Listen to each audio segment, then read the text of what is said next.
आज का हमारा जो टॉपिक है, हमें कैसे पता चलेगा कि हमें हाई बीपी है, हाई ब्लड प्रेशर है। जो हाई ब्लड प्रेशर, इसके कोई भी नोटेबल सिम्टम्स नहीं होते कि जिससे हम प्रिडिक्ट करें कि इस पेशेंट को इस हाई बीपी है। तो इसलिए इसको हम साइलेंट किलर भी कहते हैं, क्योंकि लोगों को पता भी नहीं चलता उन्हें हाई बीपी की मर्ज़ है, और जब पता चलता है तो वो बहुत ज़्यादा सीवियर कंडीशन हो जाती है। किसी भी पेशेंट को हाई बीपी मेजर करने के लिए सिर्फ एक ही तरीका है, वो है उसका ब्लड प्रेशर चेक करना, मॉनिटर करना बीपी ऑपरेटर से। वो आप घर पे भी कर सकते हैं, किसी फार्मेसी या किसी भी हेल्थ केयर यहाँ पे फैसिलिटी अवेलेबल है बीपी चेक करने की। वहाँ पे बीपी चेक करें, तब आपको पता चलेगा कि पेशेंट को बीपी हाई है। अदरवाइज़ हम कहीं भी प्रिडिक्ट नहीं कर सकते। अगर एक पेशेंट को सवेयर हाइपर टेंशन है, हाई बीपी है, तो उसके कुछ सिम्टम्स हैं। वो भी ज़रूरी नहीं कि हर पेशेंट इसको एक्सपीरियंस करे, हर पेशेंट को ये हो।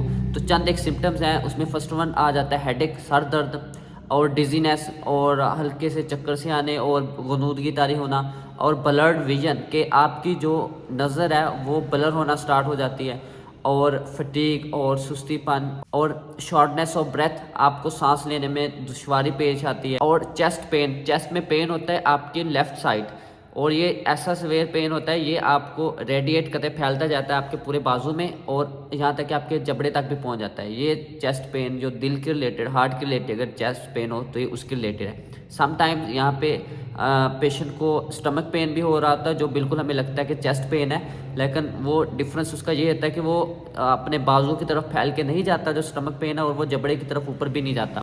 ये डिफरेंस है चेस्ट पेन और स्टमक पेन का। फिर नोज़ ब्लीडिंग, ये एक सवेयर कंडीशन है। ये तब होती है जब किसी भी पेशेंट का जो बीपी है वो शूट कर जाए और बहुत ज़्यादा हो जाए।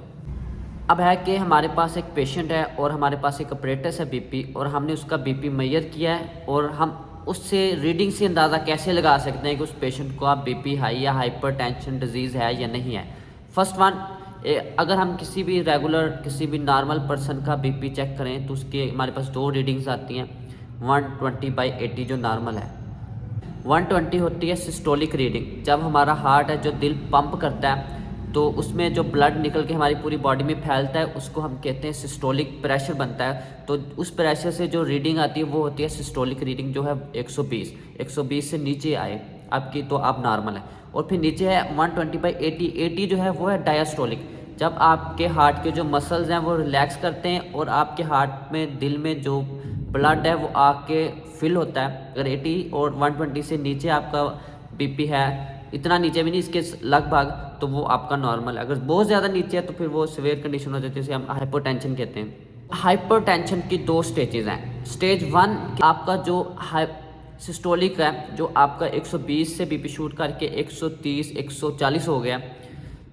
अगर 130 से 140 के दरमियान है तो आपको हाइपरटेंशन है, लेकिन स्टेज 1 है। ये स्टेज 1 एक ऐसी है कि हम इसे बगैर किसी मेडिसिन के ट्रीट कर सकते हैं, लाइफस्टाइल चेंज करके या एक्सरसाइज करके।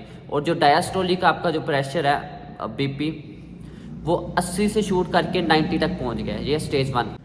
अगर आपका बीपी ज़्यादा शूट कर जाए, जो सिस्टोलिक ऊपर वाली रीडिंग वो 140 से ऊपर चली जाए, और डायस्टोलिक जो 80 होनी चाहिए वो 90 प्लस हो जाए, तो वो आपको स्टेज 2 हाइपरटेंशन है। स्टेज 2 हाइपरटेंशन को ट्रीट करने के बहुत से तरीके हैं, इसे हम अनट्रीटेड नहीं छोड़ सकते। कि जो पेशेंट उसको चाहिए वो फ़ौरन डॉक्टर के पास जाए, कंसल्ट करे और अपनी मेडिसिन प्रिस्क्राइब कराए, और साथ ही एक्सरसाइज और लाइफस्टाइल डाइट वगैरह चेंज कराए, ये लाजमी है। So this was all about कि हमें कैसे पता चलेगा कि हमें हाई बीपी की बीमारी है या वैसे हमारा बीपी हाई है। अगर जो वैसे होता है वो एक दिन के लिए होता है या 2 दिन के लिए, अगर रेगुलरली 4-5 दिन आपका बीपी हाई है तो आपको हाइपरटेंशन है।